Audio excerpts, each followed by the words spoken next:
Hello my friends and welcome back. Thank you very much for being with me again today. Traveling news coming from Germany again, and I don't know when Germany will maybe not change course altogether, but ameliorate a little bit their I don't know, march into the wall. They're gonna hit the wall at one point, and they're getting closer. So this article that I have here comes from Sputnik, and it's from yesterday, the 16th of October 2022. This is the title: Germany may shut hospitals due to energy crisis, health minister. Now, if this would come from just Sputnik's, news people over there, then you say, it's just propaganda. But these guys are going to probably cite a health minister. So, a substantial number of hospitals in Germany may face closures amid rising energy costs and hiking inflation. German Health Minister Karl Lauterbach said on Sunday, and I'm quoting, "The hospitals are in a very special situation. If we do not react quickly and really drastically, there will be closures," Lauterbach told the ARD broadcaster. Lauterbach said he would discuss the amount and the form of assistance that should be provided to hospitals with the German Finance Minister Christina Lindner on Tuesday. However, Berlin has no plans to create a special fund for hospitals similar to the one set up for the Bundeswehr. No, Bundeswehr must have its own cozy atmosphere, fireplace and wine and all that. And I'm quoting, "We cannot create separate special funds for each sphere," Lauterbach stressed. No, you can just create special funds for you only, and the population, who cares, right? Western countries have increased sanctions pressure on Russia since the start of the special military operation, blah blah blah. We got that one. They try to tell us why it's going on. So Ukraine in February and supply chains has led to higher fuel and food prices across the European Union and the United States, driving inflation to record levels and causing the cost of living to soar. Well, I totally agree with that. The thing is, you see how they, I don't know if this article is made with that intention to provide the information that Bundeswehr has got its ass covered, but the hospitals don't. I'm assuming if they're a little bit above 86 IQ, that could be planned over there. And yes, they are into propaganda, as is Ukrainska Pravda and New Voice of Ukraine and Ukrinform and BBC and anybody else. They are going to give us a slanted view of reality. All we had to do is, as I said before, imagine that it's dark. You're going on a dark alley in the middle of the night, and you have to go from one side to the other. You have no way. And you know that on that alley, it's a preferred pooping area for some people, if you know what I mean. So then you have to jump and somehow avoid stepping on the poop. That is us reading everybody's articles. We have to avoid as much as we can stepping on their poop, which is their propaganda and their agenda. So I'm pretty sure we step on the poop many times. There's no way to be 100% clean, but we're trying.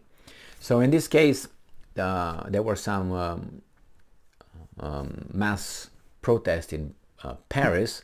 They were in Czech Republic, they were in Slovakia, they were in Germany, some, but closing hospitals, and you don't know if you're going to have a special fund. Well, I give you the solution that you will give us, because you're going to come with this solution anyway. More money from bankers, that's what's going to be. Because these guys create the problem, and then they come with solving the problem. Oh, this is a suggestion, we can fix it, The fix was ready before they started create the problem, because that was the whole goal. How can we get these guys get money? How can we get them get influence and profits? Well, let's see. How can we create it? Do you think they think about us? How can they provide us with energy and low prices? No. Remember, their goal is consumption. And consumption, you can say, well, consumption, if it's lower, yeah, but when you talk about energy, lower prices, creates more consumption if you keep a balance. But on the other hand, you want more and more and more. And the biggest consumption that you can do is on two ways. More than two ways, but mainly is creating a panic. That would work always. You can have people start buying shit, proper shit, if you create a panic. And you point out that shit somehow is beneficial in that kind of circumstance. People, a big number of people, not even a big number, no, those people, they will go and create a frenzy, and they will all the poop available would be scraped from wherever they find it, and there's not going to be any more poop. So that's how you can clean up your society, your roads, create an emergency with poop. Look what happened here when it was the coronavirus thing and pandemic. Did you have toilet paper? Why? Why not? Did you have towels? Did you have many things that before was like, go and buy? Why? Because it was created a panic, and the panic that the society was in would buy anything they would think that it would help them sustain their lives and all that. So that's one thing. And the other thing is getting the supply, shortening the supply, limiting the supply. That will create obviously panic, and it will create the price to soar, and then you have to produce less if you have the monopoly on the market, which some the electricity giants have. So they will say, well, we have a shortage of gas, coal, oil, whatever we have. So they will produce less. That means they will have to invest less for to get it on the market, but the price will be higher. It's like you make a car a year, and the car is, I don't know, $3 trillion. You work for one car and you sell it one time. So the rest you just go fishing and surfing and whatever you do, okay? And the population wants cars, but you can provide only one. But you want to make sure that nobody else has access to your market to provide cars. How do you do that? Bad dudes. That's a bad dude, get out of the market. It's only me here. I have the monopoly. You might think, oh my God, Emil, that's too far-fetched. I don't think so at all. At all. It's too many there are too many coincidences where you have consistently three branches, economic branches, if you want, I will use this term, that have profits, especially now. And the profits are not like, man, how lucky these guys were.